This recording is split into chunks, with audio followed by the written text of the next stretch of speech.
Hi, I'm Misha Ketchell, editor of The Conversation. For democracy to work, people need to be well informed. That's why we work with academic experts to share their research and explain issues in the news. Everything we do is free to republish, but we need your support.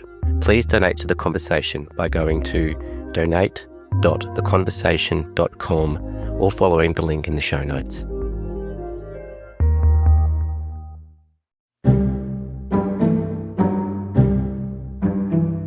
From The Conversation, this is Politics with Michelle Grattan. Victoria faces an election late this year, with the Labor government pitching for a fourth term. One issue will be that government's failure to deal with thuggery and corruption in the building industry, centred on the militant CFMEU. After its hand was forced by reports in the Nine media, the federal government in 2024 appointed an administrator, Mark Irving, to clean out the union's construction sector. Now, an explosive report prepared for the administrator by Geoffrey Watson, SC, a specialist in anti-corruption law, has highlighted state government inaction in dealing with what was going on, notably in the government's own Big Build public infrastructure program. Watson put the cost to Victorian taxpayers at an estimated $15 billion. The section in the Watson report that's criticised the state government was initially withheld by the administrator, but its content was then aired when Watson gave evidence to a Queensland Royal Commission. Geoffrey Watson joins us today to talk about his investigation, the state government's response to his report, and the union's future. Geoffrey Watson, your report is titled Rotting from the Top, the CFMEU in Victoria during the Setka era. John Setka was, of course, notoriously the union's strongman. Now, you recall that this union was formerly a very different beast. Indeed, you say it was, and I quote, a great trade union. Can you just explain in simple terms what happened, how quickly it happened, and why it happened? It's really hard to pinpoint one thing. In my investigation, I came up with the view that there were 8 things that went wrong in Victoria. I just want to say this was a great trade union. I was a member of it when I was a law student. It was the BWIU in those days. And it really did set up some structural changes which have made Australia a better country. But then something went sadly wrong in Victoria, perhaps from around about 2010, maybe a bit before that. What had gone wrong was that the CFMEU in its construction work is an amalgamation of the Builders Labourers Federation, which was a rogue union deregistered by Bob Hawke, and the old BWIU. And I think malignant influences came when a number of the BLF leaders transferred into the CFMEU. That's where it started. What went wrong was those in control in the executive at the height of the power of the union, they themselves started expressing their power in an autocratic way, and they seemed to become drunk with the power. And I'd like to think that it started because they thought that they were driven by an ideology. But during the whole time I've been looking at this, by golly, I could never find an ideological basis for what they were doing. Rather, it seemed to be power for power's sake. And then that also seemed to be easily corrupted because there were malignant influences outside the union who were happy to get on the gravy train. Like criminal gangs, bikies and so on. It's et cetera, yes, them. Now, the government put in an administrator, Mark Irving. What's he done and how much progress has been made? To what extent has the corruption and the thuggery been taken out of the construction industry in Victoria, or are things still pretty bad? Well, just bear this in mind. Mark Irving's job is much bigger than just Victoria. it's a national union, and it's a big union in other states as well. Now, I've always had this saying that if you measure crime and corruption on a scale of 0 to 10, New South Wales is about a 2 or a 3, Queensland's about a 5, and Victoria's about 1,000. It's insane. So it's wrong to focus on Mark Irving's work by looking at just what he's done in Victoria. The problems which were evident in, for example, Queensland and New South Wales, they've largely been conquered. He's done a fantastic job. If you have a look at the record, for example, of prosecutions for industrial misconduct, it's gone from being a very high rate of offending down to none.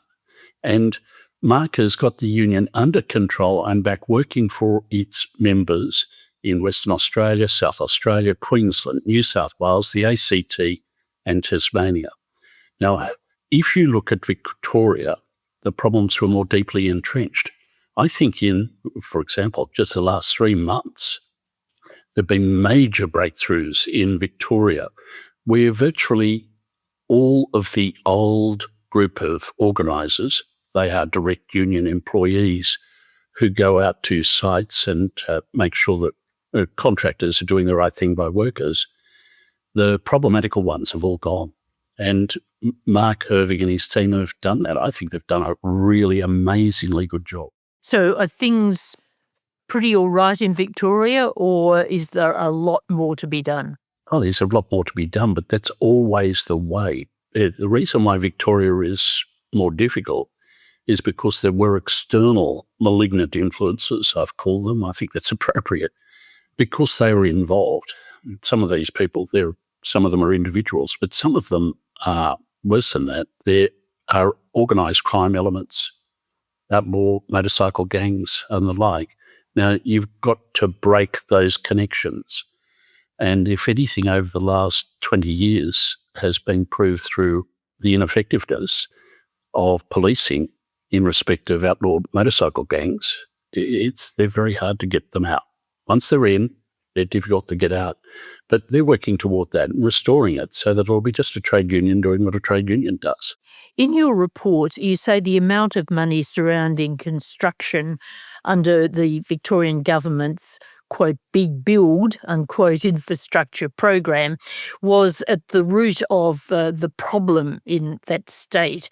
What should have been done differently to prevent corruption? You know, when you look back at it now, the answer is pretty simple. Those people who are in the executive sector and the like, they should have been removed. They should have been removed by the ordinary membership. But something should have happened. It was obvious that under direction and control of a few powerful figures, the CFMEU, especially in Victoria, was just utterly lawless. So the problem started with the union.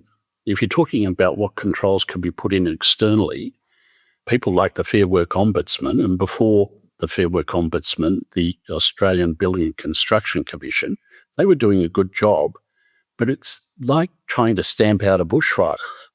They could only take up individual events, prosecute for those individual events, but they couldn't deal with it systemically.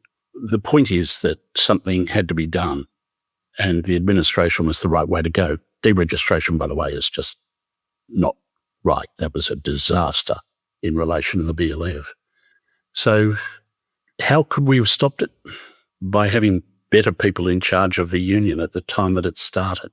Also, you'd think to an extent that this is a policing matter too, in terms of some of the outrageous behaviour that was seen. Well, regulatory and policing. There were Victorian regulators, and they just were inadequate in dealing with the Victorian CFMEU. And the police were, until about 12, 18 months ago, the police in Victoria were dormant. Now, there's been a task force appointed, and I've been lucky enough to meet with the people who are running that. I can tell you things have changed. They're tough, they're hard, they're precise, they're well-funded, well-resourced, and they're going to change things. Now, whose problem is that? There was a kind of inadequate response by the police, but that was because they had inadequate resourcing. So I would have thought most of that comes back to the Victorian government. Why were the regulators ineffective? Well, they didn't have enough power. And more recently, I guess under the pressure of these things emerging through especially the age, the regulators have been handed more power. Well, good. Okay, we're playing catch up. That's the best we can do now. But for a long time, this was allowed just to slide. We should perhaps at this point give a salute to Age reporter Nick Mackenzie, because so much of the expose of this behaviour was done by him rather than authorities. That then prompted the authorities to act. That's right, isn't it? It's 100% right. Without the work of Nick Mackenzie, we wouldn't be talking now, and Victoria would be sliding more deeply into debt. He's just been superb. And what's more, it's kind of, well, it's quite wrong just to give Nick for the credit for the Building Bad series, which started in 2024. When I was conducting my investigation, I went back and started looking at the articles. He was writing about this, front page articles in Victoria. He was writing about it from 2010. Now, it wasn't capturing public attention until 2024. It was quite wrong of the Premier recently to say as soon as this came to light publicly, we did something about it. No, it had been exposed in 2010. And again, all of this was due to Nick Mackenzie. They should put up a statue to him in a prominent place in Victoria. 2 chapters of your report were removed because the administrator felt that the claims you made in them were not properly tested, and stated that the material was outside the scope of the inquiry. You disagreed strongly with that viewpoint. Just tell us why. Well, I disagreed because I thought that they were both important. Now, Mr. Irving had his own reasons. I'm not having a go at him. He's running a union, but I'm writing a report following an investigation into crime and corruption. So I thought these things were key. The first is just to try and get a feel for the estimate of how much it cost. I hope you come back to that, Michelle, because that's proved controversial. The second is, and this is one of the 8 reasons which I gave as to how this problem started and got worse, was the inaction of government. But I just touched on that. It seemed to me as though the Victorian government just preferred to let things slide. And in that, a lot of people would send me messages, Michelle, saying, oh, it's because of donations made by the CFMEU to the Victorian Labor Party in election funding. That's not it at all. The people who send that misunderstand a couple of things, one of which is that there'd been a massive falling out between the Labor Party and the CFMEU, so that funding had stopped. I rather felt it was this kind of thing, I think you Victorians call it white line fever, where the government saw these major infrastructure projects and they were going to finish them. And if that meant dealing with the devil, they were going to deal with the devil. They're just going to get them over the line. It was easier to say yes to the CFMEU than to say anything which would lead to further delays of the projects. You mentioned your controversial figure. You estimated that this corruption had cost Victorian taxpayers a massive $15 billion. I'll repeat that, $15 billion. It's hard to believe. How did you arrive at this figure, which I think you believe is pretty conservative, and how do you respond to this barrage of criticism that's come at you about it? Earlier in one of your questions, you referred to the Victorian construction industry. I don't use that expression. I call it the building industry, because there are 2 parts to building. There's what's called construction work, and if you just picture it now, they're like tall buildings. Sometimes simplistically, we describe it as vertical work. And then there's another branch called civil work, and that's on the horizontal. That's all the bridges and the roads and the tunnels and the curbs and the gutters and the sewers, etc., etc., etc. Railways are civil work, for example. Now, historically, it was always the case the CFMEU and its forerunners had control over construction, the vertical work. The AWU, another important, powerful union, did civil work. Now, in Victoria, over time, the CFMEU pushed the AWU off the civil work. And I record all of this in the report. They took complete control over the civil work. Now, that to an outsider might seem, well, it's unimportant, it's just one union or another. But this is where the figure comes from. I'll pause there and say this. The big build is 100% civil work. Ordinarily, it would have been run by the AWU. Instead, it came under the CFMEU. And, by the way, this is a conservative estimate. I used conservative numbers. $100 million is being spent on the civil work making up the big build. So I went to the old-time civil contractors, the people who used to let the contracts in the AWU days, and then who had to deal with the CFMEU. And one after another, they said the costs exploded immediately. Nearly all of them told me it was by 30%. Some of them said 20%. Some of them said 15%. I think one said 10%. So what I did was I took a robust approach. I applied that percentage increase in the cost to the big build projects after the CFMEU had pushed the AWU out. And I came up with 15%, a conservative number in the range that I've just given you. That means $15 billion, taking the conservative $100 billion estimate. I don't see what's wrong with a figure. I might say this. Since I've given the report, I've received numerous calls from people complaining that it was too conservative, people who would know. In arriving at the figure, I double-checked it by speaking privately to some people who I'll just say were in the bureaucracy. So it wasn't a silly number. I confirmed it time and time again. I was satisfied that it was conservative. And I noticed that Murray Furlong, who's from the Fair Work Commission, who knows this backwards, he confirmed it. He'd spoken to people who were government officials who confirmed it. It's a solid number, but probably on the conservative side. Despite that figure apparently being conservative and backed up by others, the Victorian government has attacked it and attacked your Victorian chapters generally. And it should be noted at this point, I think, that Premier Jacinta Allen was previously Infrastructure Minister, so she has a special interest in this area. The Victorian Attorney General called this section of the report reckless and the claims unfounded. The Victorian Police Minister said you should have gone to the police rather than, quote, seeking a headline. What do you think of this pretty extreme reaction? I've got two reactions. The first one is an important one. It's about the idea of how Victoria is governed. The second is less important. It's personal. If I'm going to talk about the first one, we're talking about good governance. Do you know, not one Victorian politician contacted me. Everybody knew that I was conducting this investigation. Nobody spoke to me. After the report was handed out and before they came out and attacked it, did any of them ring me and say, how did you arrive at these figures or what's going on here? Tell us, talk to us.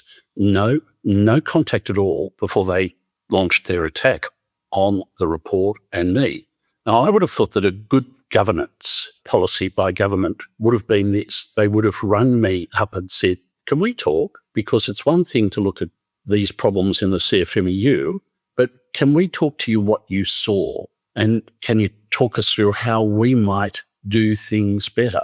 That'd be what you'd expect a good government to do. No, they went on the press. And as for the police minister saying that I should have gone to the police, well, hold on. You're the police minister. Ask Task Force Hawke. I was in touch with them every week. And we discussed all of this. We had the best working relationship because it was a one-way street. I'd tell them everything that I knew, but they, because of their special standards, they couldn't share it back with me, but that's fair enough. I accepted that. But I just don't know why the government wouldn't have responded in a positive fashion. Say, hey, there's obviously a problem here. Great, Mark Irving's doing a good job with the union. What can we do better in government? I could have helped them, but instead they attacked me. Now, that's the first and more important issue. That's the way the Victoria is governed. But on a personal level, I just don't know what got into their heads. Michelle, I've been doing this anti-corruption work now for a couple of decades. It's come at a considerable personal cost to me, both personally and financially. But I've done it. I think generally around Australia, I've got a pretty good reputation. And that would have been one of the reasons why Mark Dreyfus appointed me to a committee which was responsible for the design for the Federal Anti-Corruption Agency. I mean, I've got strong credentials in this area, but they've dismissed me and they've said, oh no, it's just florid ramblings, as though I made it all up. They really attacked my integrity. And as I say, it's pretty weird that somebody would say my figures were reckless. I'll tell you what's reckless: dismissing them without saying why, without looking at how I calculated it, or without coming up with an alternative figure. Incidentally, what are these politicians saying? 15 billion is too much, but if 5 billion, it's okay? Do you think that the Victorian government has engaged in a cover-up over this whole matter, or at least over the extent of the problem? Well, look, cover-up is a strong word, but I guess another way of looking at it is that they were hoping the problem would just go away, that it just wouldn't emerge, that the projects would be finished, that they'd cut the ribbons, they'd get all the glory, people would get on the new metro, and they would forget about the cost of it. It seems to me as though I wouldn't describe any of that as so much as a cover-up. I prefer to say that it was just bad governing. On the other hand, I've got to say, when they came out and lodged these attacks at the report, I reckon that smells like a cover-up. They want it to go away by abusing it, getting rid of it. I called it Trumpian in its methods, and the police minister was very upset about that. He called me a snob. Well, Mr. Carbines, if disliking corruption, especially governmental corruption, is snobbish, I'm a snob. But no, I wouldn't say a cover-up so much as just bad governing. The Prime Minister has cast doubt also on your $15 billion figure, but do you think that the federal government should have acted much, much earlier on this problem? I do remember when Tony Burke, who had the relevant portfolio at the time, started the federal intervention in this issue. He seemed to suggest that all these revelations had come as some sort of surprise to him, but everybody knew, did they not, that the CFMEU was engaged in very bad practices for a long time. So should Canberra have been quicker off the mark? Perhaps, but that's one of those issues you get in federal government, insofar as the actual arrangements with these trade unions is partly federal and they're partly state-based. And so it's actually quite hard to draw something together so that the federal government could act effectively. They would need the cooperation of state governments. Now, they got that where they needed that, and that was a good thing. It is really very hard to say. If you're talking, however, about the idea that this issue, this problem, should have been recognised at an earlier point, well, I couldn't agree more, but I've already been through that. This thing's been floating around for a decade before action was taken. That's wrong. It should have been brought under control. There are calls for a royal commission into the issue. Would that be useful, or would tougher powers and greater scope for the state anti-corruption watchdog, IBAC, be the better way to go? If you're talking about royal commissions, there's already the equivalent of a royal commission going on in Queensland. I didn't think they needed that there because the problems weren't sufficiently severe. They do need something in the nature of a royal commission in Victoria. A body which is set up with the resources, with the powers to compel evidence, the powers of a royal commission, and then you can get to the bottom of it. That would be ideal. I personally do not think that it could work to try and get IBAC to either do it or to increase or enlarge IBAC's jurisdiction to do it. IBAC's already got enough on its plate. It's looking at corruption across the state of Victoria, including local government and the like. Now, I've worked within these organisations and I know how thin their resources are spread. So I just don't think it's right to put it onto IBAC.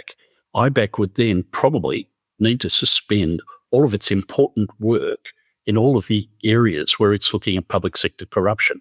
So no, there should be a standalone inquiry with the powers of a Royal Commission, and it should be properly designed and thought through to move rapidly and to try and see what went wrong in Victoria and why, and how you can prevent it occurring again. I would expect a properly empowered investigation of that kind would be looking at what went wrong with the design, the structure of the CFMEU, what went wrong with it internally. I hope it would look at the role of individuals in that. I also would imagine that it would look very closely at the role of the contractors. A lot of these contractors I've exposed in the report were participants in the corruption. And more, maybe most importantly, it look at the way in which organised crime, including outlaw motorcycle gangs, have inserted themselves into the Victorian building industry. The economic consequences of the whole of this problem down in Victoria are terrible. Should it also look at the role of government and what it did and what it didn't do in terms of the building industry? 100% it should. And that, of course, will bring in government in the traditional sense by looking at the bureaucracy and the regulators. It's what you want to do following a Royal Commission. It's make sure the same thing doesn't happen again. And so the way to do that will be to look at the way in which government should respond and the regulators should respond. And that's going to have consequences for future generations. In the longer term, would you support something like the Australian Building and Construction Commission being reinstituted? Not in terms. The ABCC, it wasn't working. The CFMEU was getting further out of control during the era of the ABCC. I think the Fair Work Ombudsman is doing a very good job. It also doesn't seem so targeted, which was a source of some resentment by the CFMEU, and maybe here they were justified that the ABCC was looking at it and nobody else. I think a Royal Commission and a continuation of the really very good way in which the Fair Work Ombudsman is coming at these issues. Also, I can assure you, recent statistics have shown that since the administration, things have been brought under control. There have been very, very few disruptions on sites which have led to prosecutions. No, I wouldn't bring back the ABCC. I think we're better off without it. Just before we finish, I want to turn to your role as a director of the Centre for Public Integrity, which looks into and publishes material on a whole range of integrity issues and has, incidentally, a conference coming up in Canberra soon. The government's attempt to change and reform, as it saw it, the freedom of information legislation has now collapsed. What do you think should be done with the FOI legislation? Do you think that it's outdated? How should it be changed? Well, I've said for years, I've worked in the area of FOI and the incredible positive effect that can have on transparency and accountability and just sheerly informing us how to elect better people to Parliament. So for years I've been saying, no, the bones of the FOI Act are fine. If you have a look at what it does and what it's set out to do, it works if it's applied correctly. It's been applied incorrectly, in my book, at a bureaucrat level. People are just told, just say no. When in doubt, say no, whereas the legislation says exactly the opposite. And then there has been a very slow and I think inadequate procedure through the Information Commissioner. I'm sorry to say that you can get locked up before the Information Commissioner for over 12 months. And of course, delay is the friend of those keeping secrets, and it's the enemy of those who wish to expose shortcomings of government. So I think it actually can work under the current legislation. That's it. Legislation should always be placed under review. We do have I'm glad you raised that. We do have a conference coming up on the 30th of March in Canberra, which is looking at this very issue. And if people go to the Centre for Public Integrity website, you can even RSVP to come along. In fact, I did that myself this morning. Geoffrey Watson, thank you very much for talking with us today and explaining some of the extraordinary events that have happened over recent years in Victoria in particular, but other states as well with a rogue union. That's all for this Politics podcast. Thank you to my producer, Ben Roper. We'll be back again with another interview soon, but goodbye for now. Production by Ben Roper. Theme music by Lee Rosevere. The Conversation is a not-for-profit media organisation. Sign up to our daily newsletter for evidence-based news and analysis, including articles from Michelle Grattan, or listen to more of our shows wherever you get your podcasts.